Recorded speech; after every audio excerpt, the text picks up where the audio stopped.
하나님, 죄로 인해 죽을 수밖에 없는 저희들을 십자가 보혈의 사랑으로 구원해 주시고 자녀 삼아 주셔서 오늘 성탄절날 예수님의 오심을 기뻐함으로 기념하게 하시고, 또한 올해의 마지막 수요 예배 자리에 나와 주님께 예배 드리는 은혜를 주시니 감사를 드립니다. 너무 큰 은혜를 받았지만 드릴 수 있는 것이 감사한 마음과 저희의 작은 사랑밖에 없어 이렇게 예배 자리에 나옵니다. 저희의 예배를 기뻐 받아 주시옵소서. 주님, 2024년의 끝자락에서 한 해를 돌아보니 죄에서 떠나지 못해 어리석은 선택으로 부끄럽고 후회스러운 날이 너무 많았습니다. 하지만 그러한 순간에도 저희와 함께 하셨고, 저희가 힘들 때 함께 슬퍼하시고, 저희가 기쁠 때 함께 기뻐하시며 동행하셨음을 또한 알게 하시니 감사를 드립니다. 주님의 은혜가 아니면 여기까지 오지도 못했으며 결국 모든 것이 주의 은혜였음을 고백합니다. 그리하여 이렇게 올해도 감사함으로 마무리하며 새로운 해로 나아갈 수 있게 하시니 또한 감사를 드립니다. 주님, 새로운 날에 대한 기대도 있지만 저희에게 주어진 새로운 날의 십자가가 너무 무겁게 느껴지고 두렵기도 합니다. 하지만 힘과 능력 주시는 분은 주님이시며 모든 일을 이루시는 분 또한 주님이심을 믿고 담대히 감당할 수 있는 용기를 주시옵소서. 주님과 함께할 때 높은 산과 같았던 문제와 두려움이 평지가 되는 은혜를 체험하게 하여 주시옵소서. 그런 체험들이 쌓여 더욱 장성한 믿음의 분량에 이르는 저희들이 될 수 있도록 인도하여 주시옵소서. 주님, 저희 통영교회가 더욱 성장하기를 원합니다. 말씀과 찬양, 기도와 헌신이 조화롭게 훈련되어 더욱 성장하게 하시고, 어제보다 오늘 더 서로를 사랑하며 동력하여 함께 이곳을 천국으로 만들어가는 교회가 되게 해주시옵소서. 그리하여 이 통영 땅에서 그리스도의 향기가 되게 하시고, 이 교회를 통하여 이 지역과 이 나라까지 주의 복이 흘러가게 하여 주시옵소서. 하나님, 이 시간 주님께서 저희에게 허락하신 말씀을 기대합니다. 말씀 전하시는 목사님께도 더욱 성령 충만함과 능력 주셔서 주님의 뜻을 잘 전할 수 있도록 하시고, 지치지 않는 열심도 허락하여 주시옵소서. 말씀이 선포되어질 때 저희들의 귀가 열리게 하시고, 그 말씀이 살아 역사함으로 저희들의 심령을 찔러 쪼개어 날마다 변화되어지는 저희가 되게 하여 주시옵소서. 오늘도 말씀을 통하여 만날 주님과 한 걸음 더 가까워질 주님을 기대하며 사랑하는 예수님의 이름으로 기도드립니다. 아멘.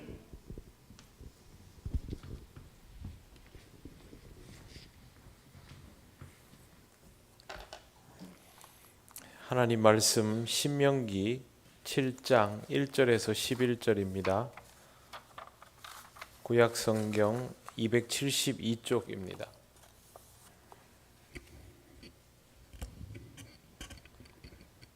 신명기 7장 1절에서 11절 말씀 한 절씩 교독하겠습니다. 내 하나님 여호와께서 너를 인도하사 내가 가서 차지할 땅으로 들이시고 내 앞에서 여러 민족 헷 족속과 기르가스 족속과 아모리 족속과 가나안 족속과 브리스 족속과 히위 족속과 여부수 족속 곧 너보다 많고 힘이 센 7 족속을 쫓아내실 때에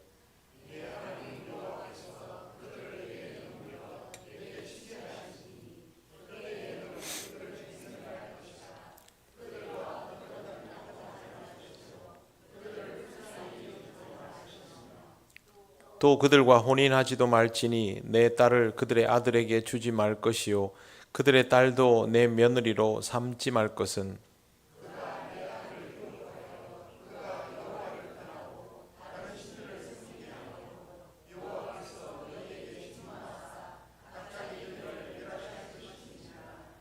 오직 너희가 그들에게 행할 것은 이러하니 그들의 제단을 헐며 주상을 깨뜨리며 아세라 목상을 찍으며 조각한 우상들을 불사를 것이니라.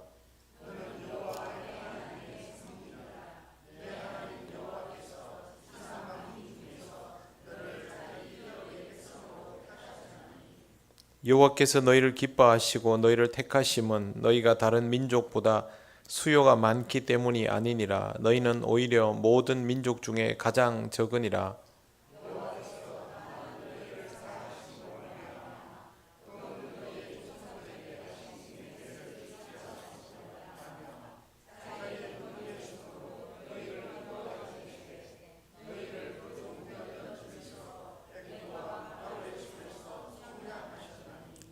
그런즉 너는 알라 오직 내 하나님 여호와는 하나님이시요 신실하신 하나님이시라. 그를 사랑하고 그의 계명을 지키는 자에게는 천대까지 그의 언약을 이행하시며 인애를 베푸시되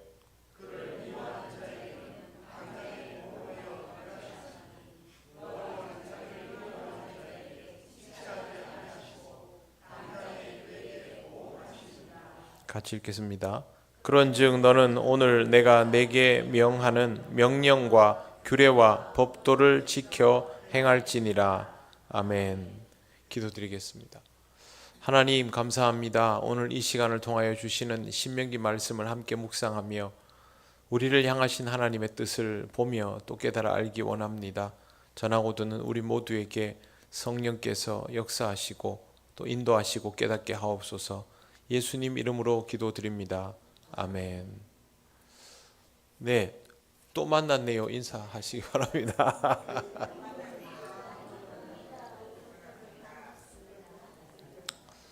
자꾸 만나면 정이 자꾸 더 드는데 그죠? 네. 새벽 기도부터는 3번째입니다. 네. 근데 기억을 돌이켜 보면 예전 교회들이 이런 스타일로 신앙생활을 늘 했죠. 예, 저녁에 나오신 여러분들 오늘 종일토록 성탄의 기쁨으로 하루를 잘 마무리하시길 바랍니다. 오늘 말씀은 하나님께서 이스라엘 백성에게 은혜를 베푸시며 선결을 해주시는 조건들을 보여주시고 있습니다. 하나님은 그냥 우리한테 뭘 다 하라 하시지 않습니다. 필요한 것들을 하나님께서 먼저 이제 셋업을 해주시죠. 자리를 딱 잡게 해주시고 그 다음에 뭘 하도록 그렇게 요구를 하십니다. 그러면 하나님이 우리에게 무언가를 요구하실 때는 그것을 하실 수 있도록 할 수 있도록 하나님께서 우리에게 이 세팅을 딱 해두셨다라고 받아들이셔야 됩니다. 못 느낄 수도 있습니다. 지금 내 이 상황에서 이거 뭘 할 수 있어?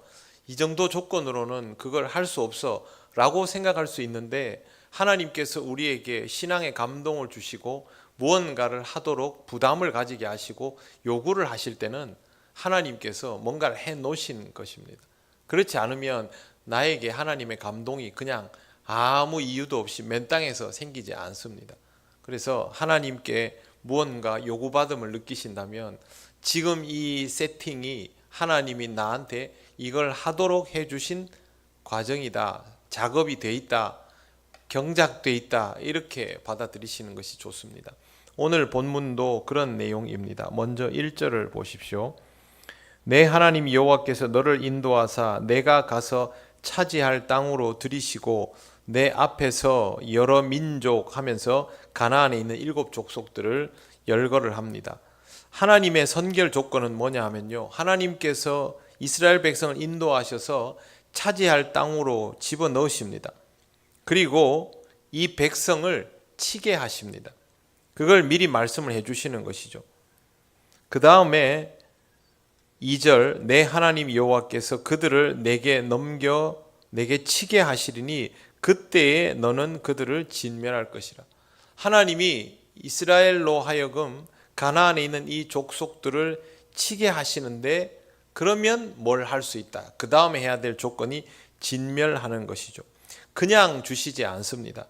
여기 성경에 나오는 여러 족속이 있죠. 헷 족속, 기르가스 족속, 아모리 족속, 가나안 족속, 브리스 족속, 히위 족속, 여부스 족속은 실제로 이스라엘보다 약한 족속이 아닙니다.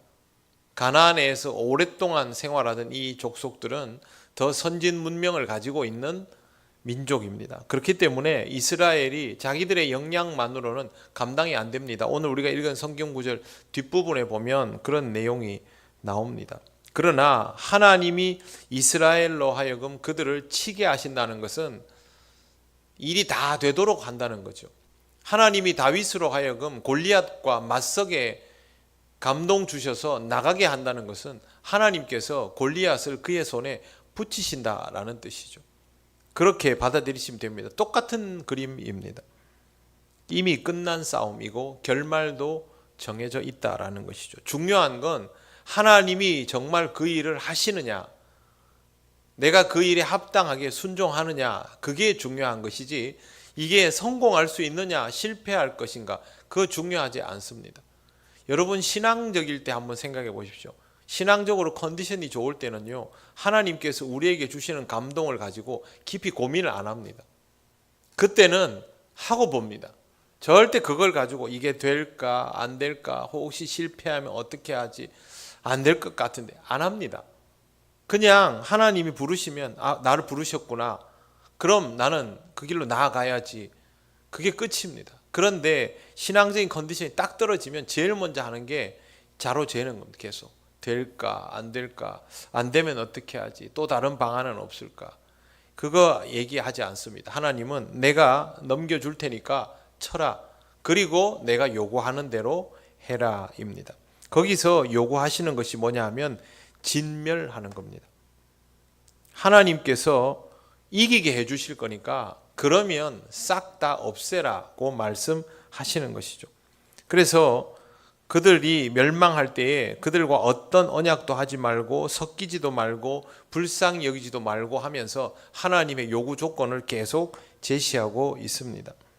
왜 그들을 진멸하느냐, 그리고 그들이 진멸할 때 왜 엮이지 말라 하느냐, 이렇게 생각하시면 이해가 쉽습니다. 지옥 갈 거니까.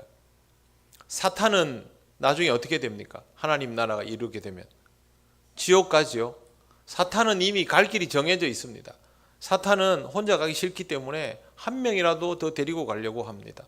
우리는 엮여야 됩니까? 엮이지 말아야 됩니까? 엮이지 말아야 됩니다. 똑같은 논리입니다. 엮이지 말 것은 거기 같이 딸려 들어가기 때문입니다. 하나님의 구체적인 지시사항을 보겠습니다. 첫 번째는 그들과 어떤 언약도 하지 말 것이다, 그렇게 말씀하십니다. 고대 중동은 언약 예식을 할 때 예물을 둘로 쪼개고 당사자들이 그 예물 사이로 걸어가면 언약이 성립이 되는 겁니다. 그런데 이방인들과 이걸 하지 말라는 겁니다. 어떤 식의 약속도 하지 말라는 것인데, 우리는 이 본문에는요, 그 하지 말 것을 뭐라고 얘기하냐면 잘라버리라고 합니다. 아예 싹둑 잘라버리라, 절대 하지 말라는 뜻인데, 우리는 이 언약을 보면 개인끼리 주고받는 약속 이런 정도로 생각합니다. 우리 이거 내가 이거 너 줬다, 난 받았고, 그런 정도의 약속, 그게 아닙니다. 여기 나오는 것은요, 개인이 아니고 사실은 부족과 부족 간의 조약입니다. 국가와 국가 간의 조약, 동맹 같은 그런 겁니다.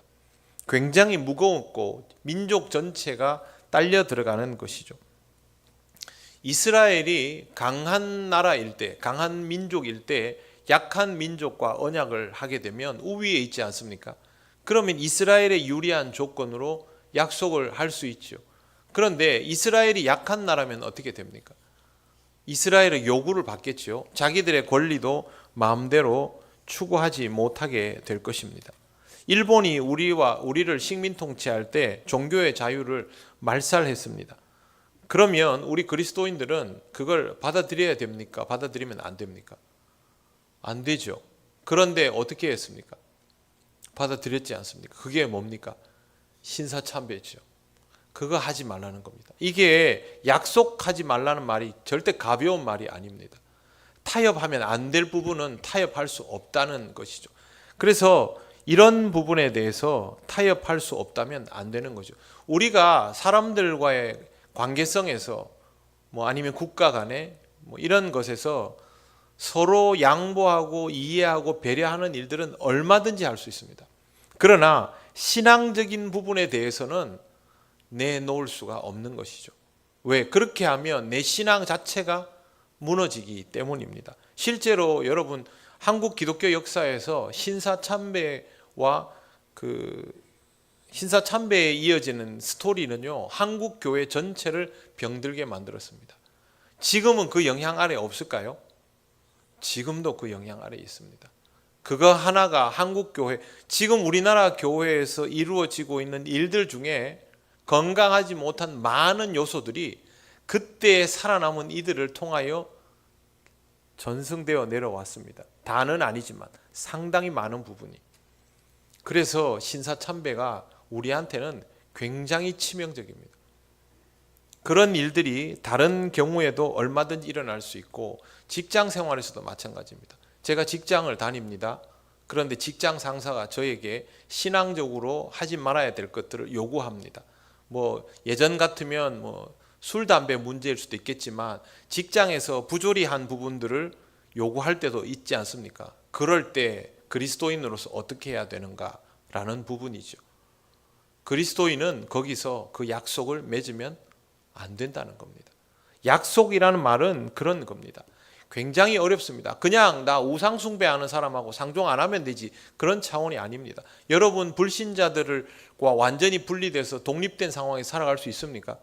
불가능하지 않습니까? 여러분 주변에 전부 불신자들이고 여러분보다 약한 위치에 있는 사람도 있겠지만 여러분보다 우위에 있는, 사실상 여러분 목숨줄을 쥐고 있는 듯한 그런 사람들도 있지 않습니까?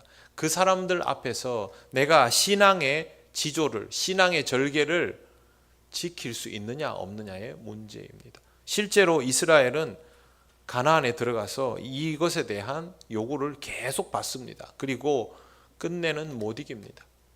강대국들이 많기 때문에 어쩔 수 없고, 또 하나는 가나안에 나오는 이 7 족속들은 지금으로 말하면요 선진국입니다. 선진국, 최고 선진국. 이 지역의 도시국가의 역사가 이스라엘 백성이 가나안에 들어갈 때 벌써 몇천 년이었습니다. 그러니까 고도로 발달된 문명이죠. 그 고도로 발달된 문명의 기반은 종교였습니다. 우상 숭배의 화려한 테크닉을 통해서 각종 문화 예술적인 측면이 발달하고 그러면서 선진 문명이 돼버린 거죠. 그 시대의 선진 문명. 요즘의 선진 문명 같은 거는 K-팝 뭐 이런 거 아닙니까? 이 시대의 선진 문명은 우상 숭배입니다.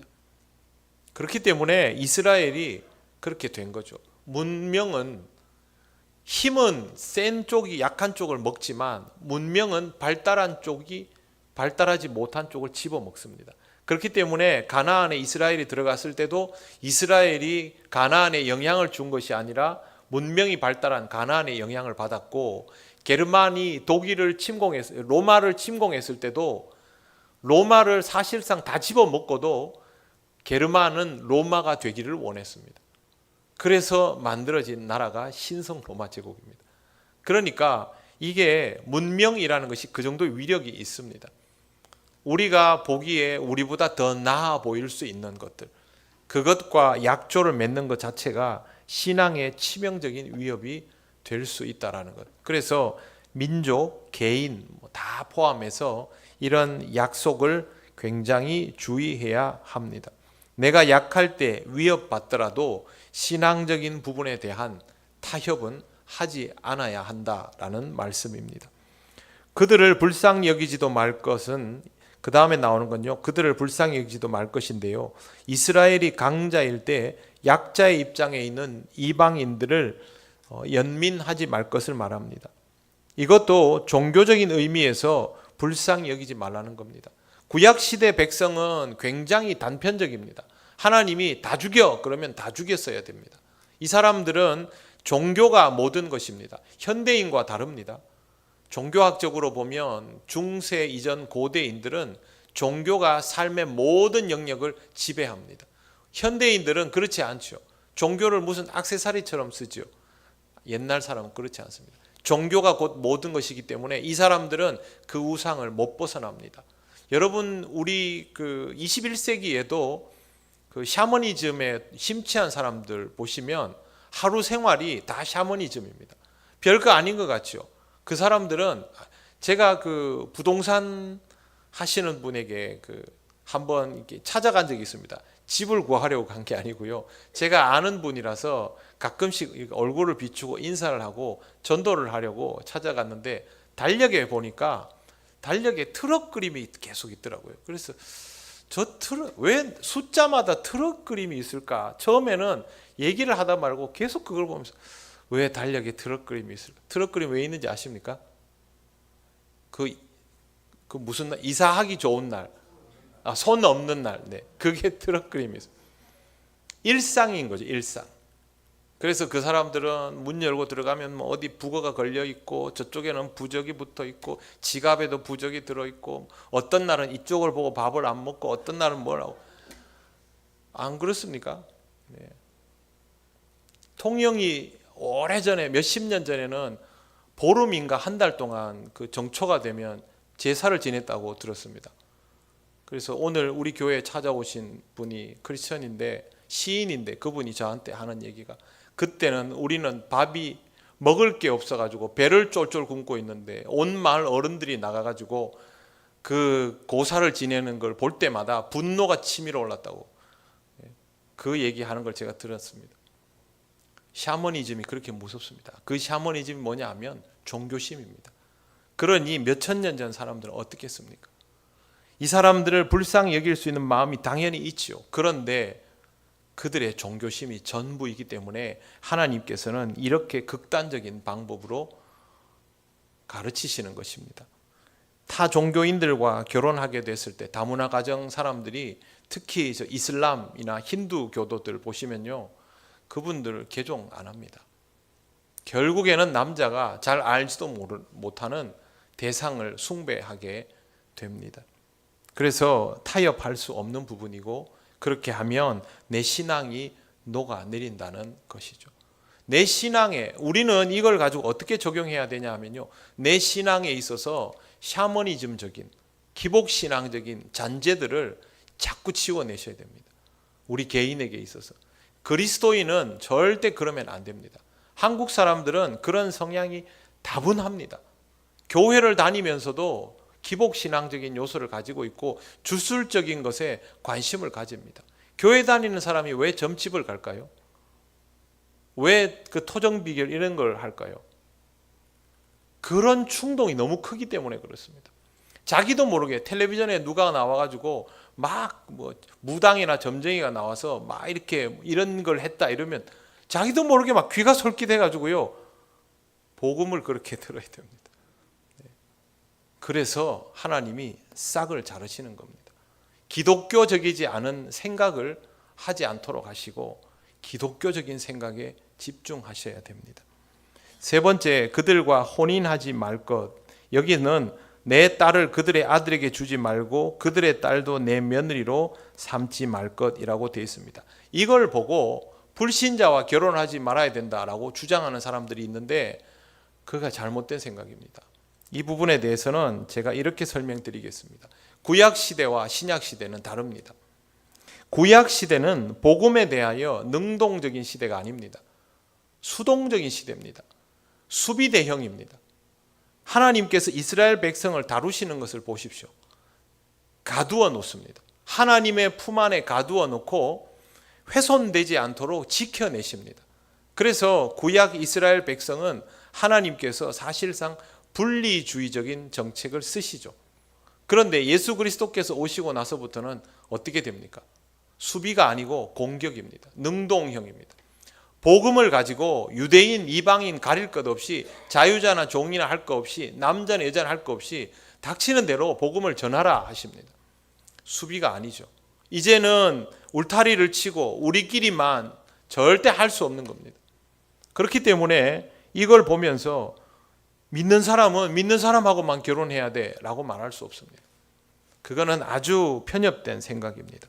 우리는 분리주의 시대에 살아가는 것이 아니고 복음으로 무장된 확장 시대에 살아가는 사람들입니다. 그런데 믿는 사람들이 불신자와 결혼하면 피해를 입을 수 있다라고 생각하는 이유는 우리 신앙이 그만큼 여물지 않아서 그렇습니다. 내 자식이 불신자와 만나면 거기 말려 들어갈 것 같으니까 그걸 걱정을 하는 것이죠. 여러분이 자녀들을 정말 신앙적으로 키워보십시오. 그 사람은 그 신앙 지킵니다. 만약에 그걸 못 지키면 그 부분에 있어서 부족했던 겁니다. 지금이라도 더 열심히 기도하고 자녀를 더 신앙적으로 인도해야 됩니다. 왜? 내 자식이니까. 내 책임이기도 하고 앞으로도 계속 내 책임이죠. 여러분 자녀들이 신앙적이지 못하면 기분이 어떠십니까? 다 내 잘못 같지 않습니까? 하나님이 우리한테 기도하라는 겁니다. 우리 잘못 맞으니까요. 그래서 그거는 우리 자녀들이 더 신앙적이어야 하는 부분이지 불신자들을 겁낼 부분은 아닙니다. 신앙이 좋으면 자기 배우자를 회심시키고도 남고, 여기도 그런 사례들이 있고 그런 사례들은 앞으로도 계속 있을 수 있습니다. 여자분들이 조금 더 잘하는 듯 하여도 남자도 그렇게 잘합니다. 자기 배우자를 얼마든지 회심시키고도 남습니다. 중요한 건 우리의 신앙이죠. 그 신앙과 내 삶이 얼마나 조화를 잘 이루고 있는가, 그게 중요한 것입니다. 그러니 이런 구절은 단편적으로 해석하지 않도록 하시기를 바랍니다. 자녀가 불신자와 사랑에 빠졌으면 최선을 다해서 자녀를 신앙의 길로 인도하고 열심히 기도하십시오. 그게 최선입니다. 그리고 불신자와의 결혼에는 우리가 알고 있는 연애와 사랑 그 이상의 무언가가 따른다라는 것도 자녀에게는 알려주어야 합니다. 누군가를 사랑하게 하셨다면, 하나님이 그렇게 하셨다면 복음 전하라는 것 외에 무슨 의미가 있겠습니까? 그러니 반드시 그렇게 해야 합니다. 혼인하지 말 것의 이유는 4절에 나옵니다. 그가 내 아들을 유혹하여 그가 여호와를 떠나고 다른 신들을 섬기게 하므로 여호와께서 너희에게 진노하사 갑자기 너희를 멸하실 것입니다. 미혹당할까 봐 그렇게 하지 말라는 겁니다. 그런데요, 여기 나오는 결혼은 대부분 동맹을 전제로 하고 있습니다. 요즘은 연애 결혼이 많지만 과거에는 연애 결혼을 찾아보기가 별로 어렵죠. 선보고 결혼하고, 그보다 더 이전에는 다 사실상 먹고 살기 위해서 결혼하는 것이죠. 먹고 살기 위해서 결혼한다는 말이 무슨 뜻이냐면요, 정략 결혼이라는 뜻입니다. 부자들은, 정치인들은, 사업가들은 지금도 정략 결혼하지 않습니까? 먹고 살기 위해서. 가난한 사람들도 먹고 살기 위해서, 노동력을 하나라도 더 확보하기 위해서. 그래서 인간의 결혼은 사실 사랑에 의해서 이루어진다라는 이 조건이 있음에도 불구하고 역사 속에서 보면 다 정략 결혼이 주를 이룹니다. 이스라엘 백성이 가나안에 들어가서 가나안을 정복하고 나니까 이방인들은 살 길을 찾아야 하지 않습니까? 살 길을 찾는 방법이 무엇입니까? 멸족한다는데. 이스라엘 남자와 결혼하는 것보다 좋은 방법이 없습니다. 그래서 이 사람들은 살아남기 위해서 이스라엘 남자들을 유혹해야만 했습니다. 그리고 그렇게 유혹당한 이스라엘 남자들이 이방 여인들과 결혼을 하고 나니 이방 여인들이 자기들의 종교적인 풍습을 소리 없이 가지고 들어와서 집안에서 자기들이 하던 우상 숭배의 종교 생활을 계속 야금야금 해 들어가는 거죠. 거기에 이스라엘 남자들이 젖어 들어가면서 우상 숭배가 삽시간에 이루어지는 겁니다. 나중에 보면은 어떻습니까? 요수아가 가나안을 정복하고 나서 자기가 노년이 됐을 때 이미 이스라엘의 우상 숭배가 만연해진 상황이 된 것을 보지 않았습니까? 생각보다 엄청나게 빠른 속도로 이스라엘 안에 우상화가 진행되었던 것이죠. 출발이 생존을 위한 정략 결혼입니다. 이스라엘이 정략 결혼을 하는 건 아니죠. 그러나 이방인들은 살기 위해서 이렇게 했어야 했습니다. 여인이요, 이스라엘 남자와 결혼을 하면 이스라엘 남자가 자기 그 처가 식구들을 다 죽이겠습니까? 못 죽이죠. 노동력으로 확보해서 종으로 부린다 하고 그런 구실로 데리고 있으면서 그냥 같이 더불어 사는 것이죠. 그런데 그 안에서 사당을 모시고 신상을 숭배하고, 그거 보고 있으면 이스라엘하고는 다르지 않습니까? 이스라엘 신앙적인 데 무슨 방법이 있습니까?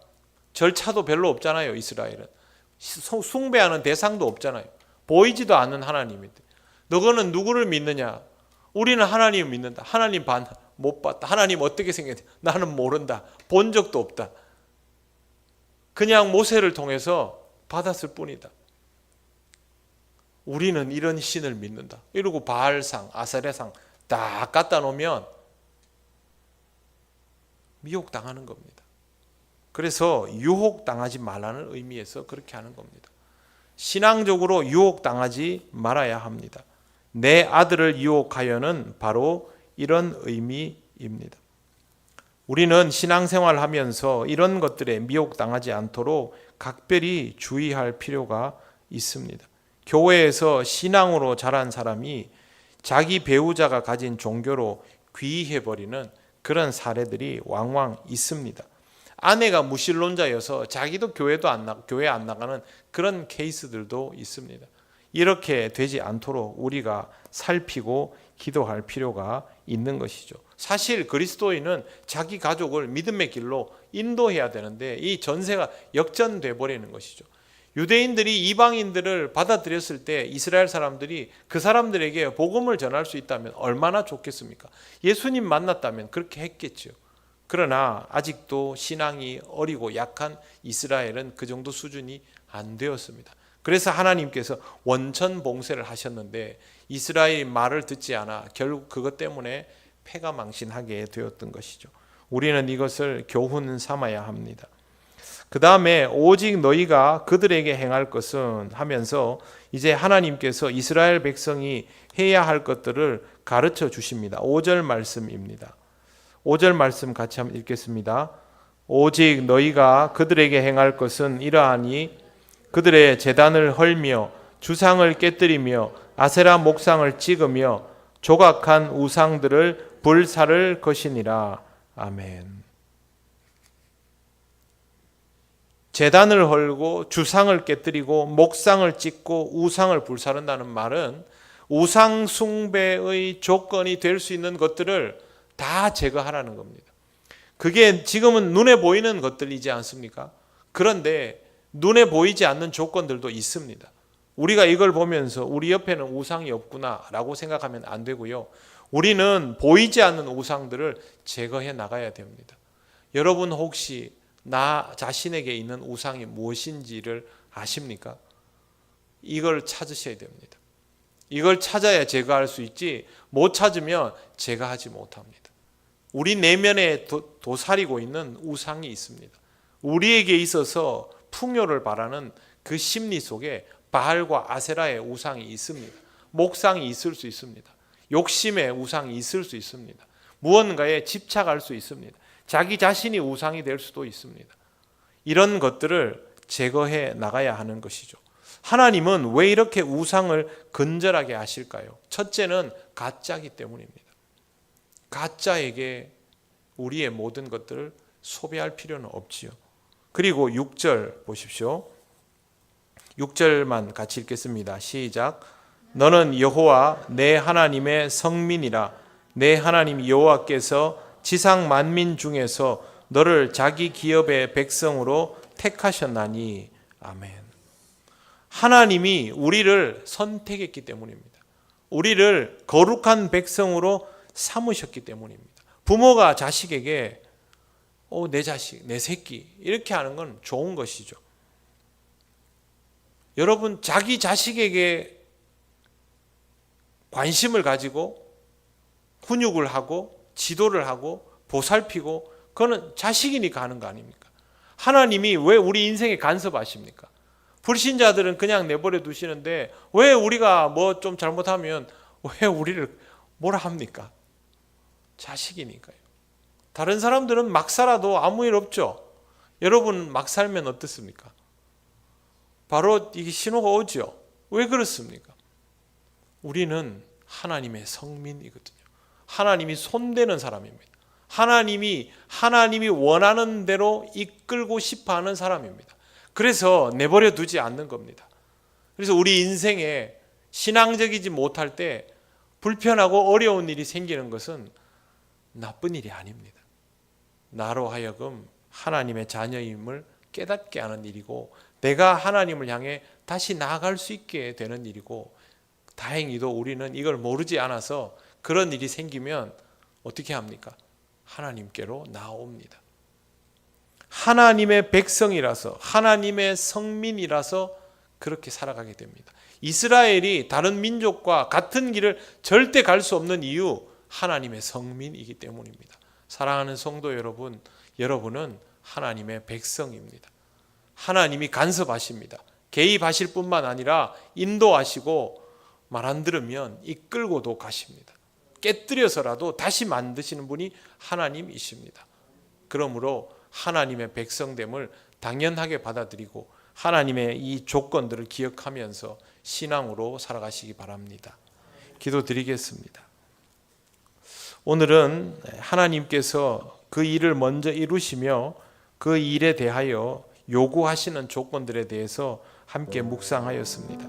이 시간 이렇게 기도하면 좋겠습니다. 하나님 말씀의 의미를 깨닫고 순종하는 삶을 살아가기 원합니다.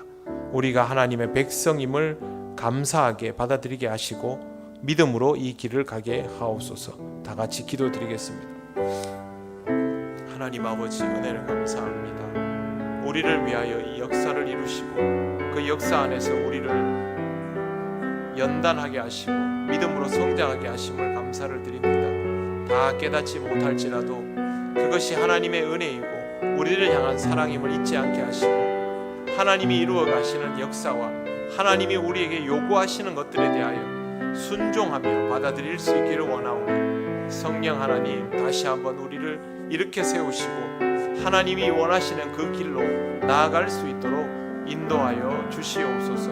하나님, 우리의 부족함을 하나님께서 훈육과 연단의 과정을 통하여 바꾸어 나가실 때에 하나님 아버지, 우리가 온전히 체험하며 하나님이 원하시는 그 길로 나아가기 원합니다. 영이신 하나님 아버지, 역사하여 주셔서 우리의 신앙이 그렇게 하나님 안에서 성장하게 하여 주시옵소서.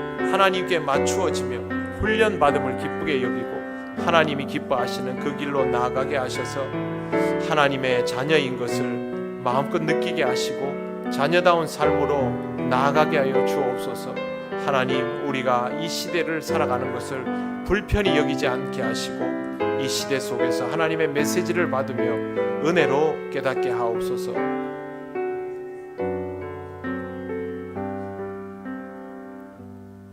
하나님 아버지, 은혜를 감사합니다. 우리에게 무언가를 요구하실 때에 우리를 위하여 이미 이루어 놓으신 것이 있음을 깨닫게 하시고 하나님의 요구에 순종하며 나아가는 성숙한 그리스도인이 되게 하여 주시옵소서.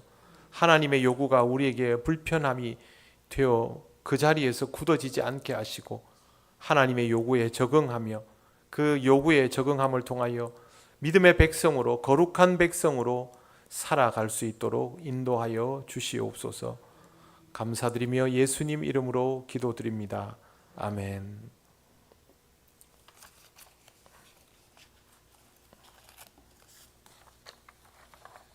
교회 소식 전하겠습니다.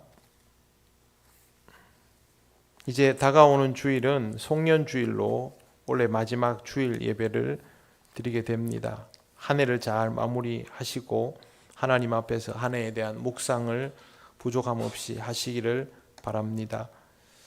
네, 다른 광고는 주보를 참조해 주시기 바랍니다. 이제 우리가 다 같이 주님께서 가르치신 기도를 올려드립니다. 하늘에 계신 우리 아버지, 아버지의 이름을 거룩하게 하시며 아버지의 나라가 오게 하시며 아버지의 뜻이 하늘에서와 같이 땅에서도 이루어지게 하소서. 오늘 우리에게 일용할 양식을 주시고 우리가 우리에게 잘못한 사람을 용서하여 준 것 같이 우리 죄를 용서하여 주시고 우리를 시험에 빠지지 않게 하시고 악에서 구하소서.